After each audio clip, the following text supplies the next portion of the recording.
Ok, la sesión anterior estuvimos viendo las expectativas.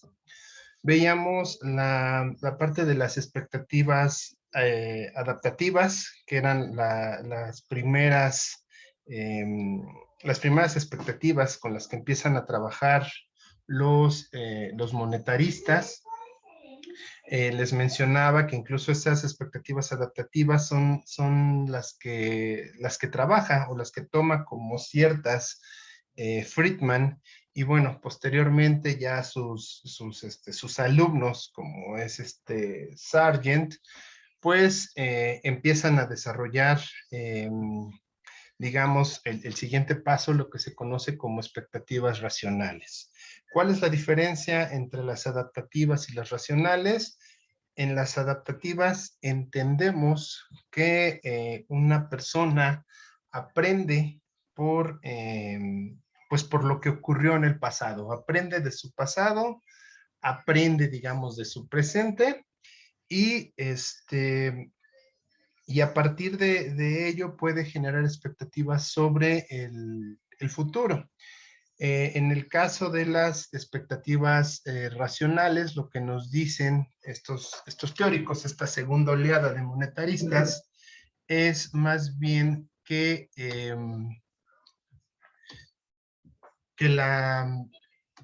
que las personas no solamente revisan la información pasada de una variable o de un indicador, sino que también van a hacer uso de toda la información que poseen, ¿no? Y a partir de toda la información que poseen, van a ir generando expectativas cada vez más afinadas, cada vez más adecuadas, ¿sale? Eh, ¿Qué, qué, qué nos dicen o a qué conclusión llegan los monetaristas? Pues prácticamente llegan a la conclusión de que eh, cada vez las personas van generando expectativas más adecuadas y nos dicen en un principio pueden ser no acertadas, pero van aprendiendo de sus errores. Y llega un momento en el cual los agentes económicos conocen también la forma de actuar de las autoridades, en específico de la autoridad monetaria, y ya es muy difícil que entonces la autoridad monetaria pueda sorprenderlos con cualquier tipo de política que aplique, ¿sí? Por eso recomiendan entonces que la autoridad monetaria lo que va a tener que hacer es volverse aliado justamente de los agentes económicos. Y entonces, cuando la autoridad monetaria o el gobierno en general se vuelve aliado de los agentes económicos, pues resulta más sencillo poder llevar algún tipo de política monetaria o incluso una política económica. Se cumple lo que mencionan incluso los propios monetaristas, se cumplen las profecías autocumplidas, perdón. Donde, bueno, pues ya, si el gobierno dice, voy a restringir la oferta monetaria con la intención de bajar la inflación y tiene a la gente, a los agentes económicos como aliados, pues lo más probable es que efectivamente esa política que tomen se cumpla. ¿Sale? Entonces, bueno, dicen a partir de este momento, lo mejor es que la autoridad monetaria se gane la confianza de los agentes económicos y siempre actúe de forma transparente para que las políticas se puedan cumplir de la mejor manera posible. ¿Hasta aquí alguna duda, algún comentario? Digo, estoy retomando lo que vimos la sesión anterior. ¿Todo bien? No hay duda, profe. Ok, avanzamos entonces. Ya los estudios más modernos que llegan a realizar el propio Sargent, ya incluso como asesor del propio gobierno de Estados Unidos, pues van a señalar que si el gobierno logra cumplir con esas profecías autocumplidas y logra ser totalmente un aliado de los agentes económicos, pues entonces incluso se puede dar un escenario donde la llamada tasa de sacrificio que proponía Friedman, pues puede llegar a ser muy cercana o incluso igual a cero. O sea, dice, si realmente el gobierno logra volverse aliado y hacer que sus profecías se autocumplan, pues los agentes económicos, al entender cuál es la intención del gobierno, pues van a actuar de acuerdo a una forma más óptima para ellos mismos. Incluso ellos entendiendo, ellos en el entendido de los individuos y las empresas, de los agentes económicos, al entender qué es lo que busca el gobierno, pues van a poder generar acuerdos y esos acuerdos pues van a hacer que la situación de recesión se supere de una forma más fácil. ¿Por qué? Porque van a entender entonces que desde el momento en que el gobierno empieza a aplicar las políticas, van a entender, por ejemplo, si lo que busca es reducir la inflación, van a entender que ese es un efecto temporal y muy probablemente, pues incluso los propios trabajadores estarán dispuestos a sacrificar sus salarios reales porque saben que eso es una manera transitoria. O bien también los propios empresarios, como saben que es una parte temporal, estarán incluso dispuestos a sacrificar ganancias y mantener el nivel de producción. Obviamente, a lo mejor en algunos momentos con una disminución considerable de su tasa de ganancia o incluso llegando a aceptar ciertas pérdidas, pero con siempre conscientes de que esta es una parte temporal y que rápidamente regresarán al punto donde la Nairu debe de encontrarse, ¿no? Donde está la tasa natural de desempleo, pero ahora ya con una tasa de inflación mucho más baja o una tasa de inflación más manejable, más adecuada. ¿Sale? ¿Hasta aquí alguna duda? ¿Queda claro esta parte de las expectativas racionales y de las propuestas de los monetaristas? Sí, profe. Ok, vamos entonces a ver el siguiente tema. Permítanme un momento y les comparto la siguiente. Ok, la siguiente lectura que yo quería que leyéramos y efectivamente vamos a poder revisar en este semestre es un libro o parte de un libro que escribe Friedman que se llama Los perjuicios del dinero. Este libro lo que trata de hacer es justamente un estudio sobre qué es el dinero, visto obviamente desde la percepción de Friedman, pero creo que tiene muchos elementos importantes que podemos rescatar. ¿Sale? Entendemos, en un principio nos dice Friedman, que la teoría monetaria puede verse igual que lo que él llama un jardín japonés.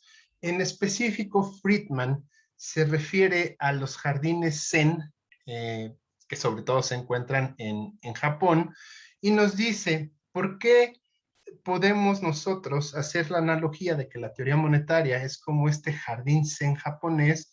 Bueno, nos dice porque aparentemente ambos son muy sencillos de observar, algo que parecería muy fácil de entender, pero que si nosotros lo analizamos a gran detalle, pues va a ocultarnos realidades más complicadas.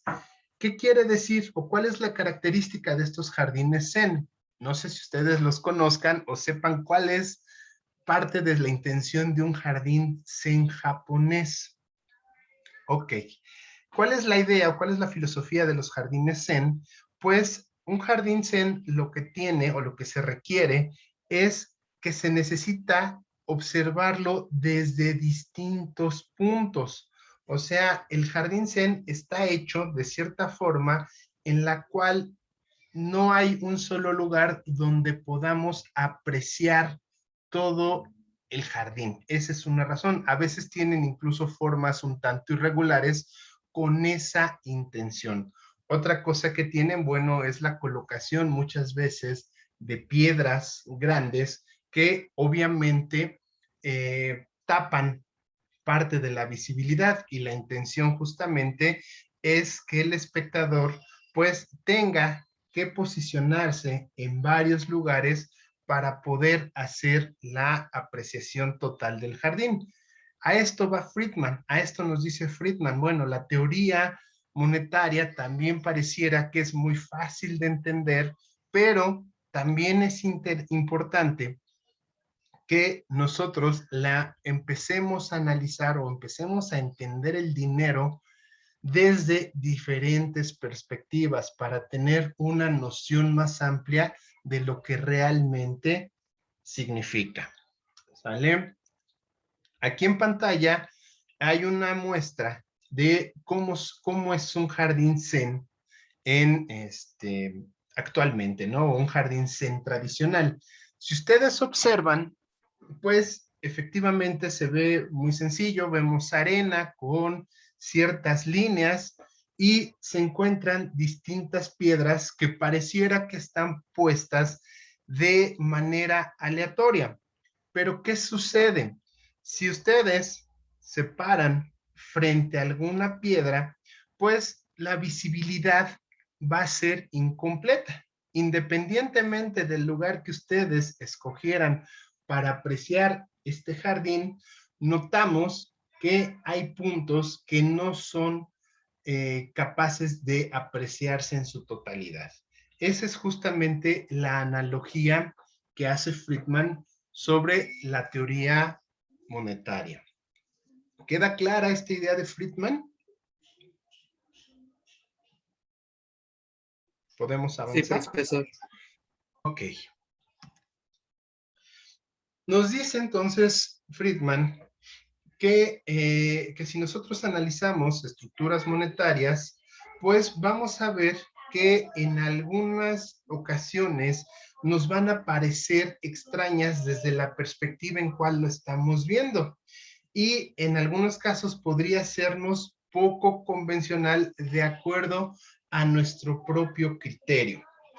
Pero alguien más, y sobre todo muchas veces aquellos que utilizan ese tipo de estructuras monetarias, puede parecerles bastante coherente. O sea, lo que nos dice es, hay que tratar de entender esto desde una perspectiva más grande.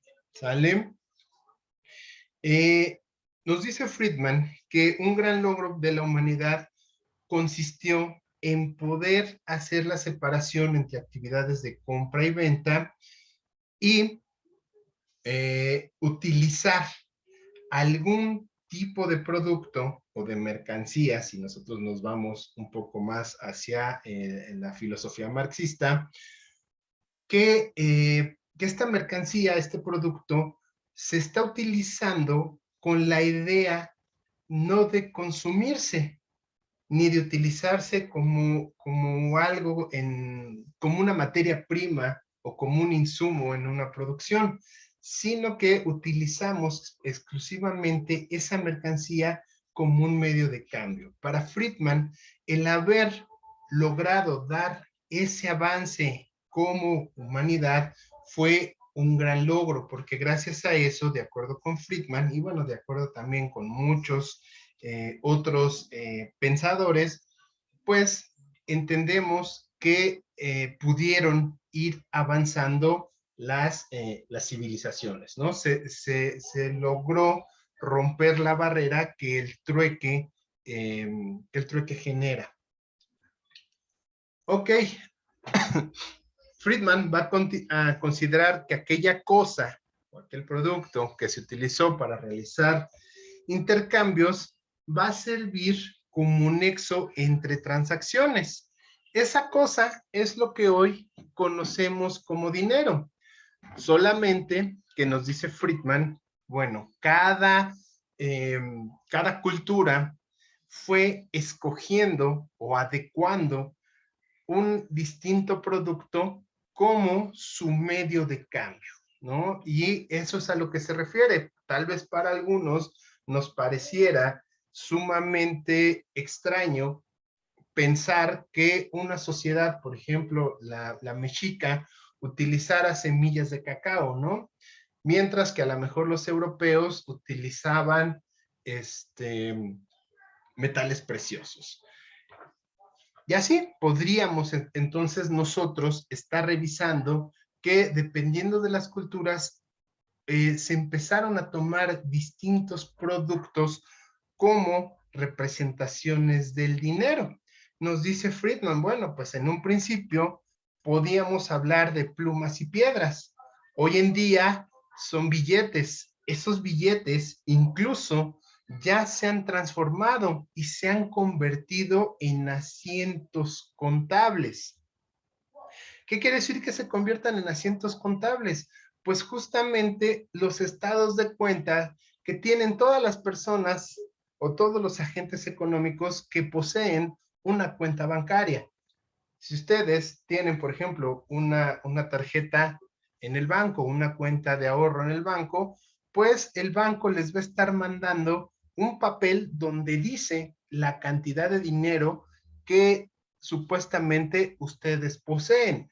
Y ustedes le creen a ese papel o nosotros le creemos a ese papel, ¿no? El papel dice que en cuenta tú tienes 1,000 pesos. Tú no estás viendo esos 1,000 pesos físicamente. Tú le haces caso a ese papel que te lo dicen. O ahora, más modernos, nos metemos a banca en línea y desde internet, desde nuestro propio celular con la aplicación, ahí nos aparece. Y entonces ahora, de forma digital, nos están diciendo la cantidad de dinero que tenemos. ¿Sale? Friedman, desde 1980, consideraba que incluso los bytes de una computadora podían volverse representación del dinero, ¿sí?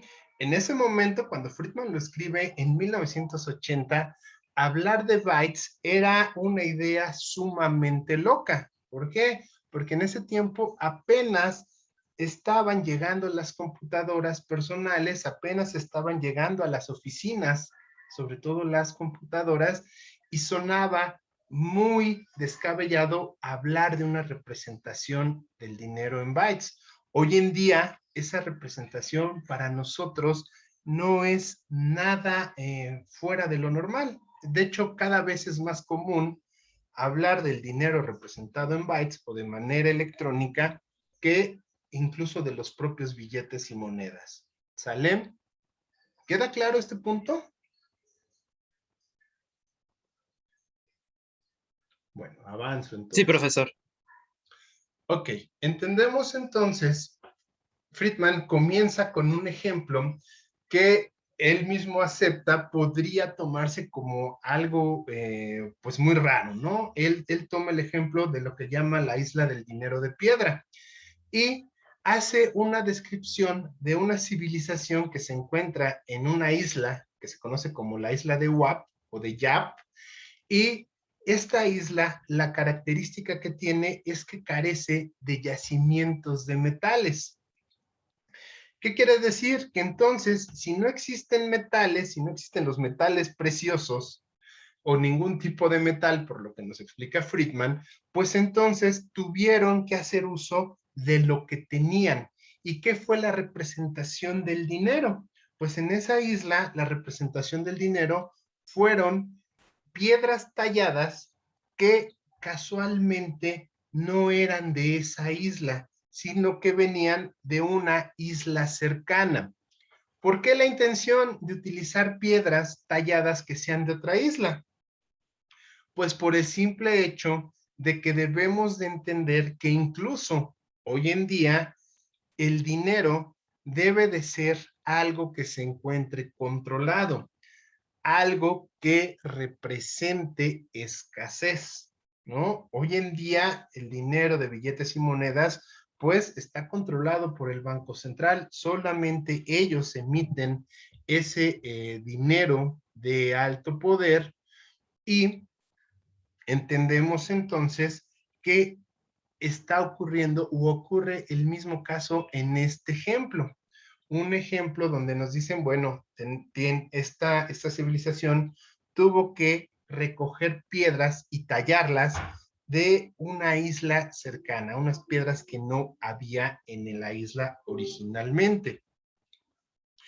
¿Qué nos dice Friedman? Bueno, pues también empezar a entender cómo desde este sistema que pareciera muy primitivo, se va entonces, van permaneciendo muchas características incluso en los sistemas monetarios modernos de hoy en día. ¿Por qué? Nos dice, ok, dado que la transportación de estas piedras va a resultar poco eficiente y además también poco atractiva, ¿qué ocurrió? Que los propios habitantes tuvieron que generar un sistema de confianza. Y ese sistema de confianza permitía que el propietario ni siquiera debía de demostrar tener realmente en su poder ese dinero, ¿sí? Todo mundo basado en ese sistema de confianza, nos dice Friedman, pues podían decir, ok, tú tienes tantas piedras, pero como me es complicado, cansado, etcétera, etcétera, darte todas esas piedras para poder llevar a cabo una operación de compra y venta, una operación de intercambio, pues yo confío y toda la sociedad confiamos en consenso de que efectivamente tú tienes esas piedras y me las estás dando a mí.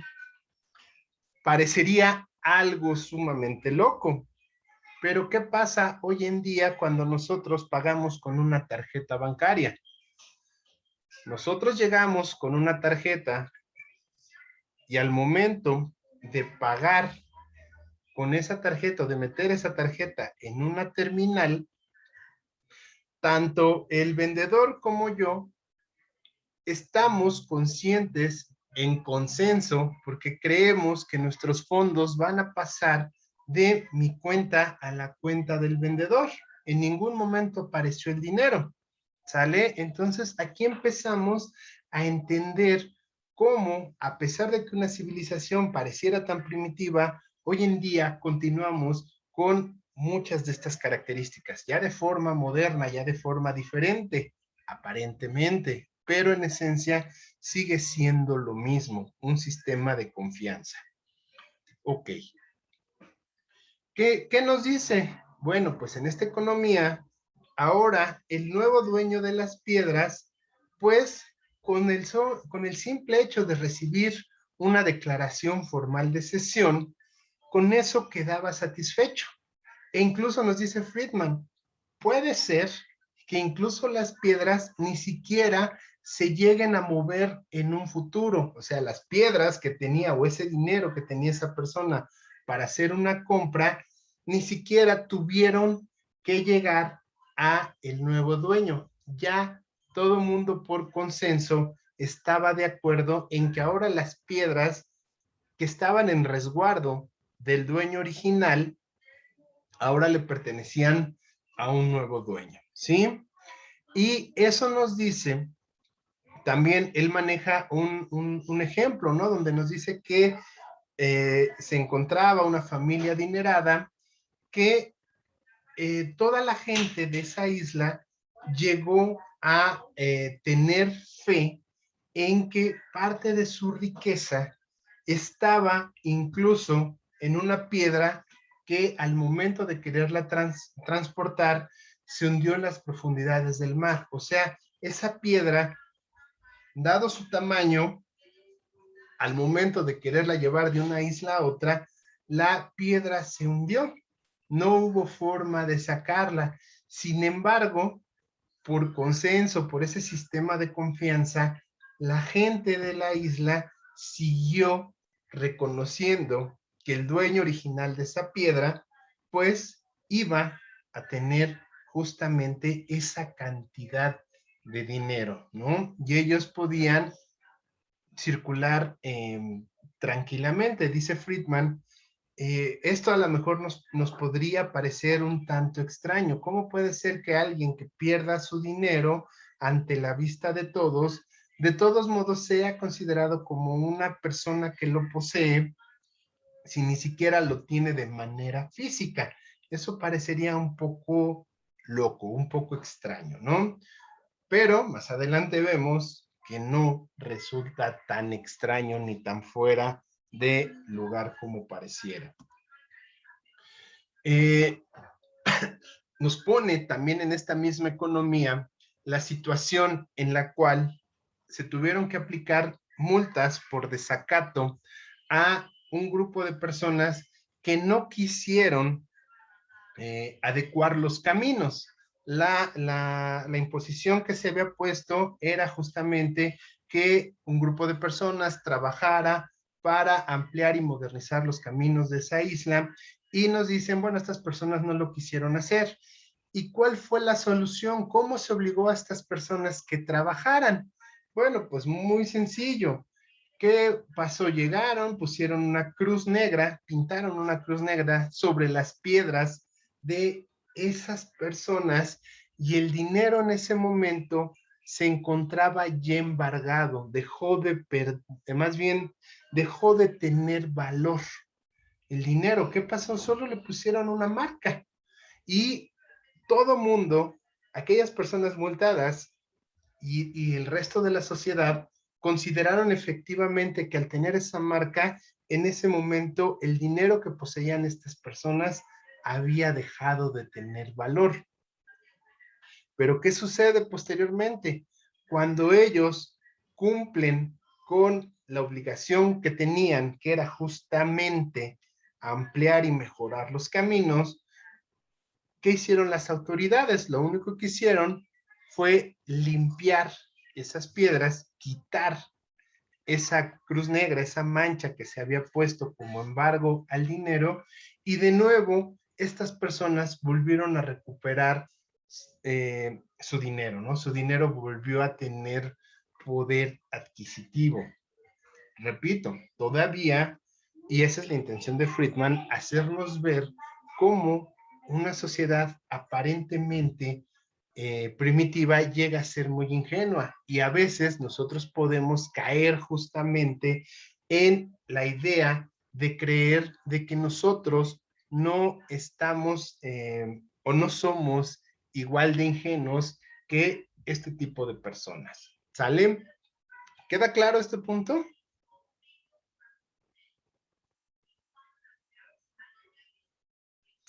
Sí, profe. Ok, vamos entonces a avanzar. Nos dice Friedman, bueno, vamos a ver entonces ahora un ejemplo más moderno, un ejemplo de, podríamos decir, de grandes civilizaciones, ¿no? El caso de Francia. Nos dice que, al igual que pasó en la isla de Wap, pasó algo similar entre Francia y Estados Unidos. Nos dice que justamente entre entre el año 1932 y el año 1933, pues el Banco de Francia le solicitó a la Fed la conversión de los dólares que poseían en ese momento por el oro. ¿Por qué? Porque debemos de entender que las divisas durante muchos años estuvieron sujetas sobre todo a algún tipo de metal precioso. Por lo general, todas las monedas o estaban sujetas al oro o estaban sujetas a la plata. Y muchos países, entre ellos Francia, en una forma de tener reservas internacionales, decidieron cambiar parte de su oro por dólares para poder mantener comercio exterior. Un comercio que, bueno, no es como el comercio que existe hoy en día, perdón, pero a final de cuentas entendemos que todos los países necesitaban de alguna manera llevar a cabo cierto comercio, sobre todo con divisas fuertes, en el entendido de que el dólar representaba una divisa fuerte por el simple hecho de estar ligado al oro.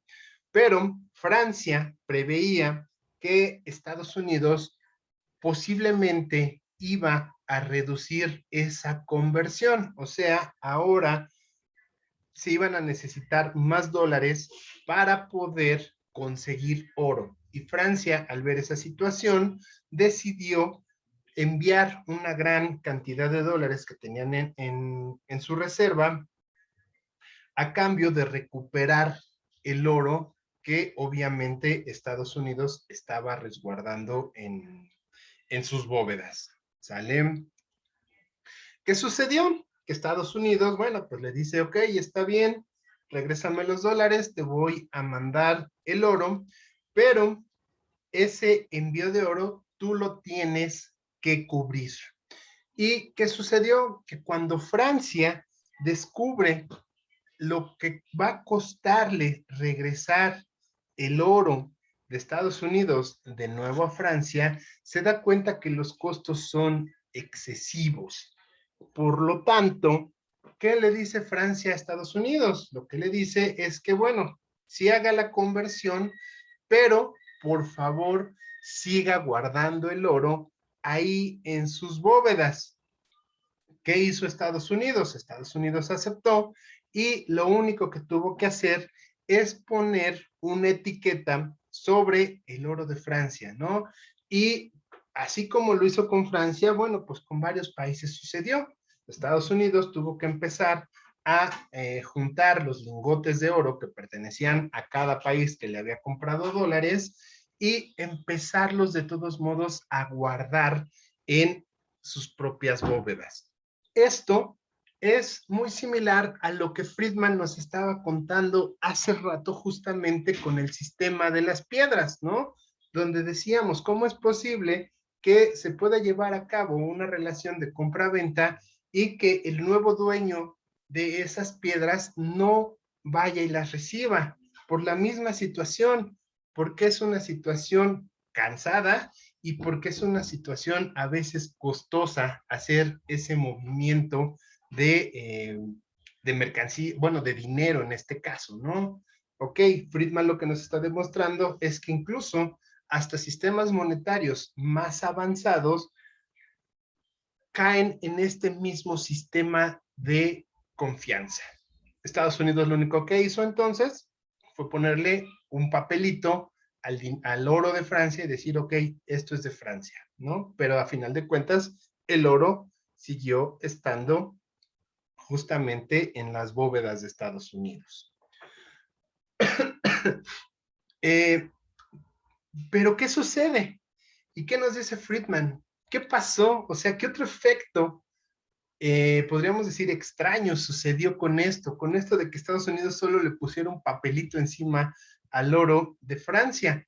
Pues toda la comunidad, incluso la propia comunidad estadounidense, al enterarse de esta situación y basados en la misma lógica de creencia y confianza, pues se llegó a una concepción de que entonces el dólar se estaba debilitando y se entendía entonces que el entonces franco francés estaba apreciándose.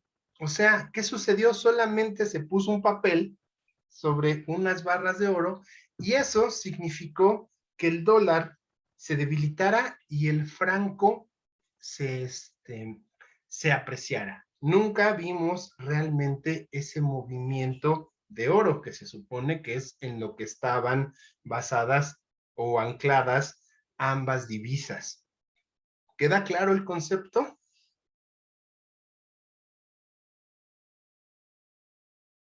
Bueno, avanzo Sí, profe. entonces. Ok, Friedman al respecto cuestiona justamente la parte de la racionalidad, ¿no? Y dice, bueno, ¿dónde está la racionalidad de entonces de cavar una mina para extraer metales preciosos como el oro y después almacenarlos en bóvedas que paradójicamente se encuentran subterráneas para asegurar su resguardo? Esta idea también en algún momento la planteó Warren Buffett, ¿no? Y decían, bueno, ¿cuál es la lógica entonces de que nosotros estemos trabajando la minería para sacar oro, para sacar plata, convertirlos en lingotes y después tener que hacer hoyos nuevos para volver a enterrar justamente los metales preciosos. Bueno, esa razón o la respuesta a esa forma de pensar justamente tiene que ver con el sistema de creencias que hoy en día tenemos, con el sistema de confianza en el cual se basa prácticamente el entendimiento del dinero en todo el mundo. Ok.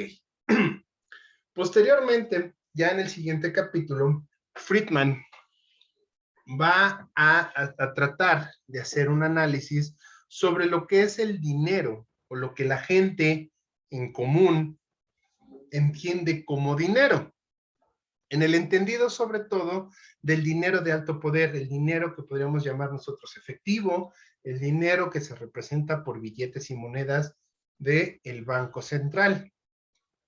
Y a partir de este análisis, Friedman comienza a cuestionar la validez que tiene sobre todo el papel dinero, o sea, aquel billete que emite el Banco Central dentro de una sociedad. Pues Friedman nos dice, a ver, vamos a analizar, si si a nosotros nos llega un trozo de papel, entendido, un billete, y ese trozo de papel es verde, tiene la cara de Lincoln, en el entendido de que está hablando de un billete de $5. ¿Cuál es la diferencia entre ese recorte verde de papel y a lo mejor un recorte que yo pudiera haber hecho de una revista? En el entendido de que incluso hasta la calidad del papel de esa revista fuera idéntica o podría ser incluso superior al papel utilizado para generar un billete de $1. Ahí nos dice, ¿qué está sucediendo? ¿Por qué creemos o por qué confiamos en que un billete de papel que emite el Banco Central tiene valor y por qué no confiamos en un recorte de alguna revista o de cualquier otro tipo de papel en que ese recorte también tenga valor? La pregunta que nos dice es, ¿qué le da valor y aceptación al recorte con la cara de Lincoln y por qué no se acepta un recorte hecho de una revista como un medio de pago, suponiendo incluso que ambos estuvieran hechos del mismo material? A ver, aquí los escucho. ¿Por qué aceptamos uno y no aceptamos el otro?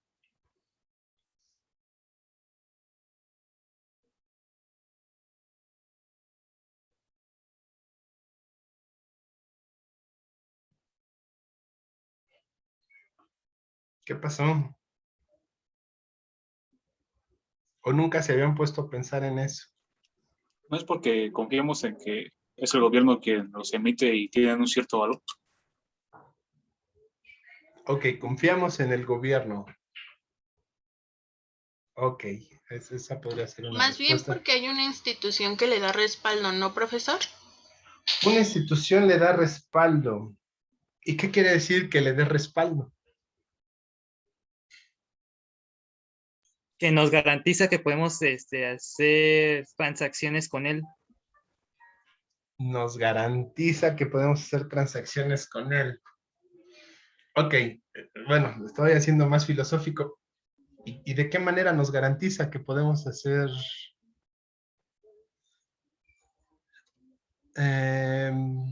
no sé, yo pregunto, ¿de qué manera nos garantiza? Digo, todos entendemos y todos si nos dan un billete de $5, claro que estiramos la mano. O un billete de 500 pesos, también vamos a estirar la mano. O nunca se habían puesto a pensar justamente en esta paradoja. Nos dice Andrea, por la autenticidad de que al ser emitidos por una institución, esta es aceptada. Ok, estamos hablando de aceptación, estamos hablando de instituciones, de garantías. Ok, ¿alguien más tiene algo que mencionar al respecto? Digo, es una pregunta bastante filosófica, que a lo mejor no se habían hecho, o que a lo mejor no nos habíamos hecho durante mucho tiempo, ¿no? ¿Nadie más? Ok, vamos a dejarlo ahí.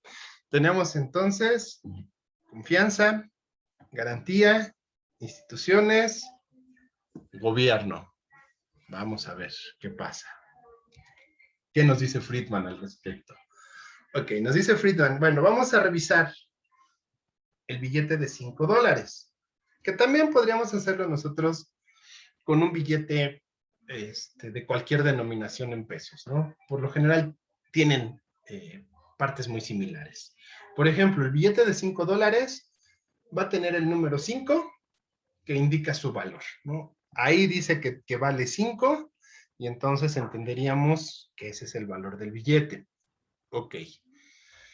En el caso del dólar, dice United States of America, que entenderíamos, bueno, ahí va sin acento, que entenderíamos que iba a indicar su procedencia. En el caso de nosotros, dice Banco de México. Entendemos que lo emitió el Banco de México y que obviamente pues tiene que ser un billete que sea válido en México, ¿no? Entendemos la procedencia. En el caso del dólar estadounidense, y el peso mexicano no lo tiene, pero el dólar estadounidense sí, tiene una nota que dice, o una leyenda que dice, esta es una nota legal para deudas públicas y privadas. O sea, en el caso de Estados Unidos, estamos viendo que esa leyenda ya nos está dando una idea, ¿no? O sea, ya nos está diciendo que va a tener cierto respaldo o de alguna manera va a tener que utilizarse para cubrir deudas con el gobierno o deudas entre privados. En el caso del peso mexicano, ningún billete tiene ese tipo de leyendas. ¿Sale? Ok, vamos a seguir desmenuzando esta situación. Ok, en el caso del dólar americano, en un principio decía, we promise to pay, o sea, nosotros nos comprometemos a pagar, pero lo que nos dice Friedman es, ¿qué es lo que se comprometen a pagar? Después esa leyenda desapareció. En el caso de México, también existió una leyenda en los billetes que decían se pagará su valor en oro. ¿Sale? En el caso de México era más específico. Antes nos decían o nos hacían creer, no lo sé, que si uno acudía entonces al Banco de México con un billete, nos iban a cambiar ese billete por oro. En el caso de Estados Unidos, no lo decía de forma literal, pero se entendía que era algo parecido. ¿Pero qué hace Friedman? Bueno, Friedman nos dice, y eso es también algo que nosotros podemos hacer aquí en México. Ok, si hoy uno acude a cambiar un billete por un pago, en el caso del dólar, si yo voy con un billete de $5 a la Fed, pues lo más probable, o a un banco comercial, lo más probable es que ese billete de 5 me lo cambien entonces ahora por 5 billetes hechos con el mismo papel, pero ahora cada billete va a tener una denominación de $1. O sea, no logré mucho. Cambié un billete que decía 5, ahora por 5 billetes idénticos que ahora dicen $1. ¿Y qué nos dice Friedman? Bueno, si yo quisiera ahora cambiar esos 5 billetes de dólar, de nuevo, ¿qué me daría el cajero? Pues lo que me estaría dando serían monedas fraccionarias hechas de metal. Lo mismo ocurriría aquí en México, ¿no? Si tú vas al banco y cambias un billete de 100, a lo mejor te darían 2 billetes de 50. Y si quisieras cambiar esos billetes de 50, pues llegarías al momento donde te darían monedas a lo mejor de $1, ¿sí? Nos dan monedas de metal. Pero ¿qué sucede? Seguimos en la misma paradoja de que el dinero se está cambiando por dinero, por representaciones cada vez más pequeñas hasta llegar al caso de los centavos. ¿no? Que sería nuestra moneda más baja. Ya después de querer cambiar, por ejemplo, una moneda de 50 centavos, ya difícilmente nos la van a poder cambiar porque ya las monedas más bajas han salido de circulación. ¿Y qué hacemos con ese metal? Seguimos teniendo dinero, pero no seguimos teniendo en sí ningún tipo de pago. No estamos obteniendo realmente ni oro, ni algo que pudiera realmente ser mayormente apreciado, ¿no? Aunque sea un pedacito de plata, tampoco nos van a dar monedas. Si yo llevo dinero, me van a seguir dando dinero.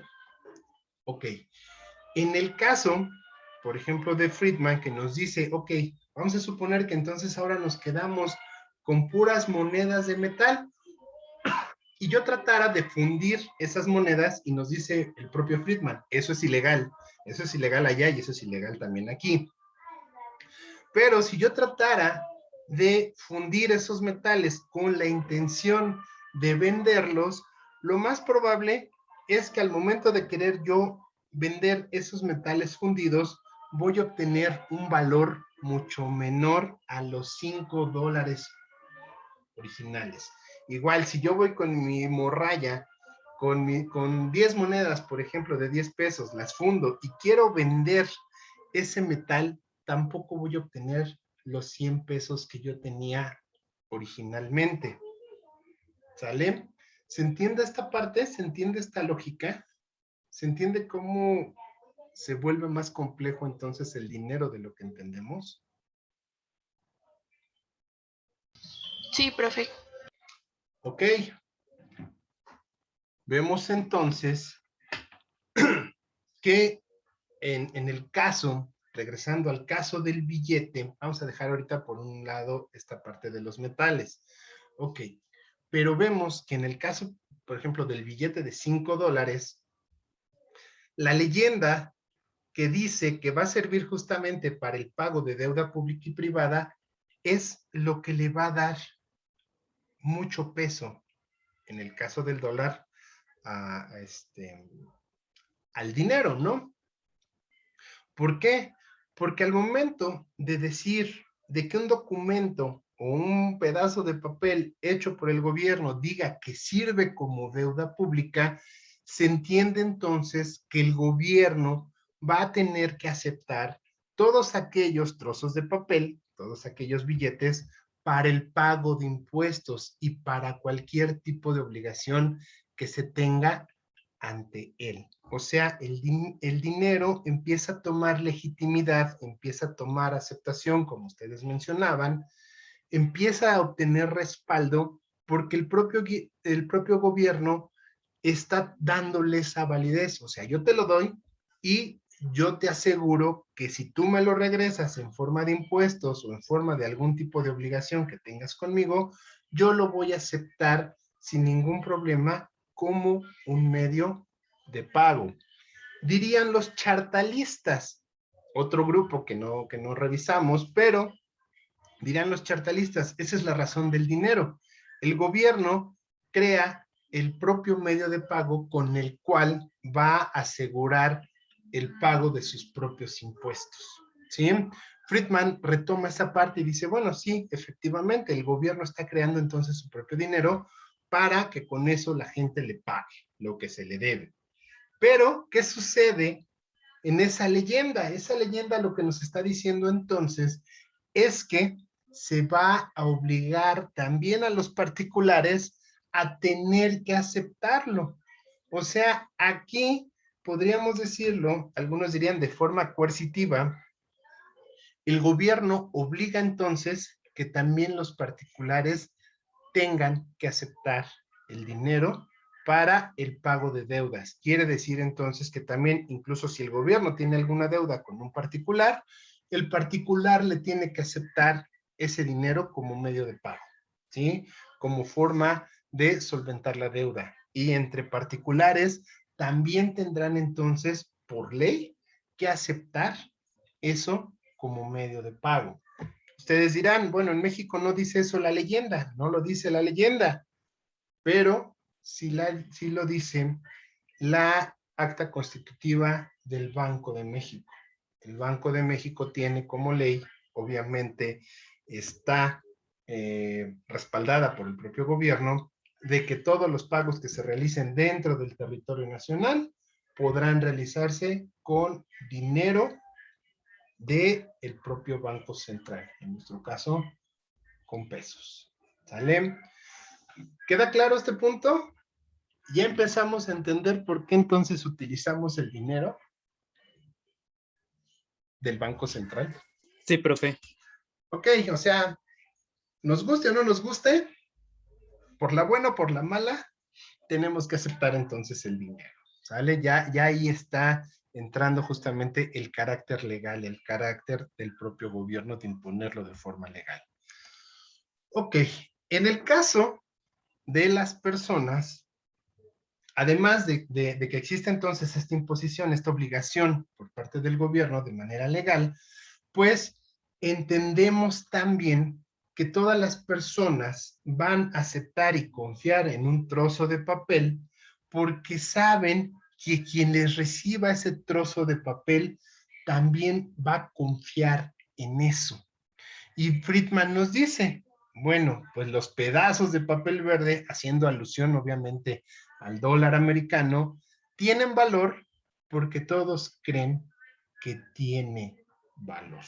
O sea, estamos en un sistema de confianza idéntico al sistema de confianza que se tenía en el ejemplo del dinero de piedra. Todos en esa isla confiaban en las piedras porque todos creían y entendían que si tú llegabas con una piedra tallada, el otro la iba a aceptar como forma de pago. Hoy en día nosotros aceptamos los billetes y las monedas, o esta forma despectiva, como dice Friedman, los pedazos de papel los aceptamos porque estamos seguros de que alguien más los va a aceptar. Si nosotros no tuviéramos esa confianza, entonces se empieza a romper este sistema monetario. ¿Qué sucede, por ejemplo, hoy en día en el caso venezolano, en el caso de Zimbabue? Ambos países que tienen hiperinflaciones, o en el caso de Alemania, que también lo llega a manejar Friedman en el libro, en la Alemania después de la Segunda Guerra Mundial, que son países con hiperinflaciones, pues ¿qué sucede? Son países donde efectivamente ya se perdió la confianza. Hoy en día en Venezuela difícilmente una persona va a aceptar bolívares porque sabe que difícilmente alguien más le va a aceptar esa moneda. En Zimbabue pasa lo mismo, en Alemania de la posguerra pasó lo mismo con los marcos, ¿no? Incluso Friedman menciona en el caso de Alemania que el marco desapareció y lo que se empezó a utilizar como medio de pago fueron justamente los cigarros, ¿no? La gente quería cigarros y de repente el cigarro se convirtió en una moneda. Ya la gente tenía cigarros no tanto por fumar, sino para poder adquirir algún tipo de producto o de servicio. Ok, ¿alguna duda, algún comentario? ¿Queda todo claro?